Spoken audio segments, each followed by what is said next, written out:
So ఇప్పుడు మనం ట్రయాంగిల్స్లో next topic representation అన్నప్పుడు సైడ్స్ రాసేటప్పుడు మనం ఎలా రిప్రజెంటేషన్ చేయాలా, అలాగే యాంగిల్స్ రిప్రజెంటేషన్ ఎలా చేయాలా, రాసుకునేటప్పుడు మనం ఏ విధంగా రాసుకోవాలని చూద్దాం. సో ఇప్పుడు ఫస్ట్ సైడ్స్ గురించి, ఈక్వాలిటీ ఆఫ్ సైడ్స్. ఫర్ ఎగ్జాంపుల్గా ఒక ట్రయాంగిల్ ఇలా ఇచ్చేసి, సో ఇక్కడ చూడండి ఇలా ఇచ్చేసి అండ్ నెక్స్ట్ ఇలా ఇచ్చినారు అనుకుందాం. సో ఇప్పుడు ఓవరాల్గా మనకి ఇలా రిప్రజెంటేషన్ చేస్తూ ఉంటారు. సో ఇక్కడ ఇలా అని చెప్పేసి నెక్స్ట్ వచ్చేసి ఇలా అండ్ నెక్స్ట్ ఇలా ఇచ్చింటారు. సో ఇక్కడ చూస్తే 1 లైన్ ఉన్నాయి 2 చోట్ల, ఇక్కడ వచ్చేసి టూ లైన్స్, ఇక్కడ రెండు ఉన్నాయి, 2 లైన్స్ ఉన్నాయి, ఇక్కడ వచ్చేసి 3 లైన్స్ ఉన్నాయి. అంటే దీని అర్థం ఏంటి అంటే మనకు అక్కడ ఈక్వల్ సైడ్స్ ఉన్నాయి అని అర్థం. చూద్దాం దాన్ని ఎలా రాసుకోవాలో చూద్దాం. సో ఇప్పుడు చూడండి క్వశ్చన్లో మనకి ఇలా ఫిగర్ ఇచ్చేసి AB is equals to AE. So AB is equals to BE అవుతుంది. 1 లైన్ అంటే ఈ 1 లైన్ ఇచ్చినవి ఈక్వల్ అని అర్థం. నెక్స్ట్ 2 లైన్స్ ఎక్కడ ఉన్నాయి, ఇవి 2 ఈక్వల్ అని అర్థం. ఫిగర్ అలా ఇచ్చినారంటే ఈ 2 సైడ్స్ కూడా ఈక్వల్ అని అర్థం. నేనైతే ఈక్వల్గా గీయలేదు, బట్ అలా ఇచ్చినారంటే సింబల్ ఏమని అర్థం, అవి 2 కూడా ఈక్వల్ అని. సో ఓకేనా, DC is equals to EC అని అర్థం.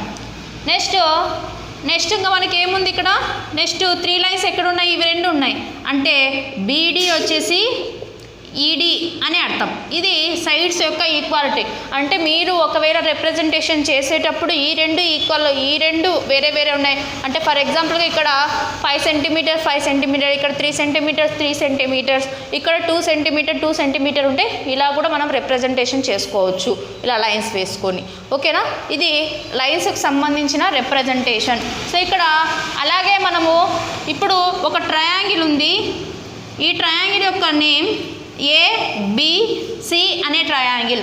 దీన్ని ఎలా రిప్రజెంటేషన్ చేస్తాము అంటే ట్రయాంగిల్ ఏబిసి అని రిప్రజెంటేషన్ చేసుకోవాలి. నెక్స్ట్ ఇంకొక ట్రయాంగిల్ ఉంది. సో ఇప్పుడు నెక్స్ట్ ఇలా ఒక ట్రయాంగిల్ ఉంది, పిక్యూఆర్ అనే ఒక ట్రయాంగిల్ ఉంది. సో ఇప్పుడు ఈ 2 కూడా ట్రయాంగిలే కదా, అప్పుడు ఏమవుతాయి, సిమిలర్ ట్రయాంగిల్స్ అవుతాయి. సో యాంగిల్స్ కూడా సేమ్ అయినప్పుడు ఇక్కడ యాంగిల్ అలాగే ఇక్కడ అండ్ ఇక్కడ సిమిలర్ ట్రయాంగిల్స్ అవుతాయి. సో అప్పుడు దాన్ని మనం ఎలా రిప్రజెంటేషన్ చేసుకుంటాము అంటే, so triangle ABC similar to triangle PQR. ఓకేనా, సో లేదా మనకి ఇక్కడ కరెస్పాండింగ్ సైడ్స్ ఎలా ఉంటాయి అంటే ప్రపోర్షన్లో ఉంటాయి. అలాగే కాంగ్రుయెన్సీ. సో ఇప్పుడు చూడండి ఫర్ ఎగ్జాంపుల్గా ఒక ఫిగరు, సో యాంగిల్స్తో పాటు సైడ్స్ కూడా కరెస్పాండింగ్ సైడ్స్ కూడా ఈక్వల్గా ఉంటే పీక్యూఆర్. సో ఇక్కడ ఫర్ ఎగ్జాంపుల్గా ఇక్కడ ఏబి వచ్చేసి పీక్యూ 2 కూడా ఈక్వల్, అలాగే ఏసీ ఎంత ఉంటుందో పిఆర్ కూడా అంతే, అలాగే బీసీ ఎంత ఉంటే క్యూఆర్ కూడా అంతే ఉండి యాంగిల్స్ కూడా కరెస్పాండింగ్ యాంగిల్స్ కూడా సేమ్ ఉంటే, సో దీన్ని కూడా మనం ఇంకొక రకంగా రిప్రజెంటేషన్ చేసుకోవచ్చు. అది ఎలా అంటే ఇక్కడ యాంగిల్ రిప్రజెంటేషన్ చూడండి ఎలా చేస్తున్నానో, అలా ఎలా అంటే triangle ABC is congruent to triangle PQR అని రిప్రజెంటేషన్ చేసుకోవచ్చు. ఓకేనా, సో దీన్ని ఆర్డర్ వైజ్ రాసుకోవాలా. ఏబి కానుంచి ఇక్కడ ఏబి ఎంత ఉందో పీక్యూ అంతే ఉంది, ఏసీ ఎంత ఉందో పిఆర్ ఎంతే ఉంది, బీసీ ఎంత ఉందో క్యూఆర్ ఎంత ఉంది. ఇట్లా ఆర్డర్లో ఉన్నప్పుడు మాత్రమే ఇన్ని కూడా ఆర్డర్లో రాసుకోవాలి. ఏబిసి పిక్యూఆర్ కాంగ్రుయెంట్, యాంగిల్స్తో పాటు సైడ్స్ కూడా ఈక్వల్గా ఉంటాయి, సేమ్ ఒకే ఫిగరే రొటేట్ చేసి అట్లా చేసి ఇట్లా చేసి పెట్టింటారు. సో అప్పుడు కూడా మనకి ఈక్వల్గా ఉంటుంది అన్నమాట ఇక్కడ కాంగ్రుయెంట్లో. కానీ ఇక్కడ కాదు, ఇవి ప్రపోర్షన్లో ఉంటాయి. సిమిలర్ ట్రయాంగిల్స్ అంటే 2 కూడా ప్రపోర్షన్లో కరెస్పాండింగ్ యాంగిల్స్ ఈక్వల్గా ఉండి, అలాగే కరెస్పాండింగ్ సైడ్స్ వచ్చేసి కరెస్పాండింగ్ సైడ్స్ అంటే AB PQ, AC PR, BC QR, ఇవి కరెస్పాండింగ్ సైడ్స్ అవుతాయి.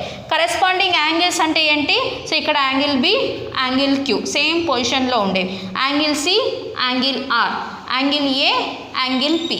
సో వాటిని కరెస్పాండింగ్ యాంగిల్స్ అంటారు. సో ఇక్కడ కరెస్పాండింగ్ యాంగిల్స్ కరెస్పాండింగ్ సైడ్స్ ఈక్వల్గా ఉంటాయి కాంగ్రుయెంట్ ఫిగర్లో. అదే మనము సిమిలారిటీ ఫిగర్కి వచ్చేసరికి కరెస్పాండింగ్ యాంగిల్స్ ఈక్వల్తో పాటు కరెస్పాండింగ్ సైడ్స్ వచ్చేసి ప్రపోర్షన్లో ఉంటాయి, సేమ్ రేషియోలో ఉంటాయి. అంటే ఇవి 2 మనం తీసుకున్నామనుకో, ఇక్కడ ఇది ఏ రేషియోలో ఉంటాయో ఇది కూడా అదే రేషియోలో, అండ్ ఇది కూడా మనకి అదే రేషియోలో వస్తుంది. 1/2 అంటే 1/2 1/2 1/2. అది సిమిలర్ అనమాట. రిప్రజెంటేషన్ చూడండి, సిమిలారిటీ ఫిగర్స్ అంటే ఇలా, అలాగే కాంగ్రుయెంట్ ఫిగర్స్ అంటే ఇలా రిప్రజెంటేషన్ చేసుకుంటాం. సో ఇప్పుడు యాంగిల్స్ రిప్రజెంటేషన్ ఇలా, ఇక్కడ సేమ్ ఉన్నప్పుడు ఒకటే వేసుకున్నాం, ఇక్కడ సేమ్ ఉన్నప్పుడు రెండు వేసుకున్నాం. అదే మనము ఒక ట్రయాంగిల్లో చూడండి యాంగిల్స్ రిప్రజెంటేషన్, ఇక్కడ ఎంత యాంగిల్ ఉంటే సో ఇక్కడ కూడా అంతే యాంగిల్ అన్నప్పుడు ఇలా వేసుకుంటాం. 2 లైన్స్ కానీ 1 లైన్ అలా ఇచ్చినారంటే ఈ 2 angles same. So angle A is equals to angle C. So next వచ్చేసి అలాగే ఇప్పుడు చెప్పేటప్పుడు ఇక్కడ పీ దగ్గర 30 ఉంది అని చెప్పాలా. పీక్యూఆర్ అనే ట్రయాంగిల్లో పీ దగ్గర 30 ఉందన్నప్పుడు మనం ఎలా చేస్తాము అంటే, ఈ పీక్యూఆర్ అనే ట్రయాంగిల్ కదా, పీక్యూఆర్ అనే ట్రయాంగిల్లో యాంగిల్ క్యూపీఆర్ ఏ లైన్స్తో ఫామ్ అవుతుంది, పీ అనే యాంగిల్. సో క్యూపీఆర్ అనే లైన్స్తో ఫామ్ అవుతుంది కాబట్టి క్యూపీఆర్. సో యాంగిల్ ఎక్కడైతే ఫామ్ అవుతుందో అది మిడిల్లో ఉండాలి. సో పీ దగ్గర 30 degrees. నెక్స్ట్ ఇక్కడ మనకి 70 degrees ఎక్కడ ఫామ్ అవుతుంది, సో క్యూ దగ్గర ఫామ్ అవుతుంది. యాంగిల్ పీక్యూఆర్ దగ్గర ఎంత ఉంది, 70 degrees ఉంది. సో ఈ 2 లైన్స్తో ఫామ్ అవుతుంది కాబట్టి ఈ 2 లైన్స్ మనం వచ్చేలాగా మనం రాసుకోవాలి. ఇక్కడ చూడండి, సో మనకి పీక్యూఆర్ లేదా ఆర్క్యూపీ అనైనా రాసుకోవచ్చు. నెక్స్ట్ 80 degreesని ఎలా రిప్రజెంటేషన్ చేస్తారు అంటే క్వశ్చన్లో ఇలా రిప్రజెంట్ చేస్తారు, మీరు రాసుకునేటప్పుడు రాసుకోవాలన్నమాట. సో నెక్స్ట్ 80 degrees చూడండి రిప్రజెంటేషన్ ఎలా చేస్తామో, పీఆర్క్యూ ఈజ్ ఈక్వల్స్ టు 80 degrees. ఒకవేళ ఇలా కాదు ఫిగర్ ఇలా ఉంది అనుకోండి, సో ఇలా ఇచ్చినారు, సో ఇక్కడ ఉండే యాంగిలు అండ్ ఇక్కడ ఉండే యాంగిలు చెప్పాలా ఎంత ఉంది అనేది. సో ఇక్కడ చూడండి అప్పుడు మనకి జస్ట్ ఇక్కడ మాత్రం ఇది 20 degrees, ఇది 30 degrees. సో ఇక్కడ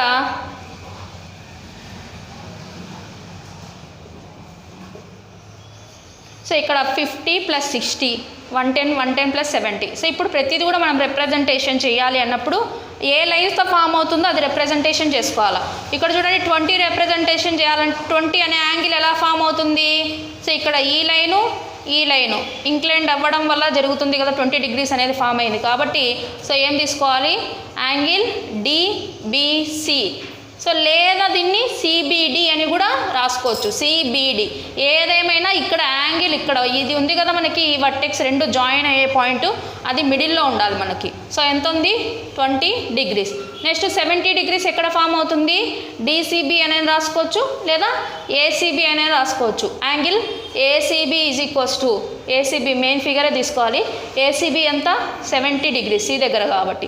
నెక్స్ట్ ఇక్కడ ఈ కొంచెం చూపించాలి మనం, 30 degrees అనేది చూపించాలి. ఎక్కడ, డిబిఏ, యాంగిల్ డిబిఏ. సో ఇప్పుడు ఈ 2 లైన్స్తో కదా మనకి యాంగిల్ అనేది ఫామ్ అవుతుంది, ఈ లైన్ సెగ్మెంట్తో ఇక్కడ యాంగిల్ ఫామ్ అవుతుంది కాబట్టి డిబిఏ ఈజ్ ఈక్వల్స్ టు లేదా ఏబిడి అనేనా తీసుకోవచ్చు. సో మిడిల్లో ఉండాల్సింది జాయిన్ అయ్యే మనకి వర్టెక్స్ దగ్గర బి ఉంది కాబట్టి అది మిడిల్లో ఉండాలి. So angle ABD is equals to ఎంత, 30 degrees. సో ఇక్కడ ఏ దగ్గర యాంగిల్ ఎంత, ఏ దగ్గర 60 degrees ఉంది కదా, సో దాన్ని ఎలా రిప్రజెంటేషన్ చేసుకోవచ్చు, ఏ దగ్గర ఏ లైన్ సెగ్మెంట్స్తో, సో ఏబి ఏసీ కాబట్టి మిడిల్లో ఏ ఉండాలి కాబట్టి angle BAC is equals to 60 degrees. ఇది యాంగిల్ రిప్రజెంటేషన్, అలాగే సైడ్స్ కూడా రిప్రజెంటేషన్ అనమాట. ఓకేనా, సో ఇదనమాట. సో మనం యాంగిల్స్ని ఎలా రిప్రజెంటేషన్ చేసుకోవాలి, ఇచ్చిన యాంగిల్స్ని ఒకవేళ వాళ్ళ క్వశ్చన్లో అలా ఇచ్చినప్పుడు మనం ఎలా డ్రా చేసుకోవాలి అనేది చూసి మీరు డ్రా చేసుకోవాలి. ఇది యాంగిల్స్ సైడ్స్కి సంబంధించిన రిప్రజెంటేషన్, ఓన్లీ రిప్రజెంటేషన్ మాత్రమే. Thank you for watching. Please subscribe YouTube channel. Please like, share and comment our videos.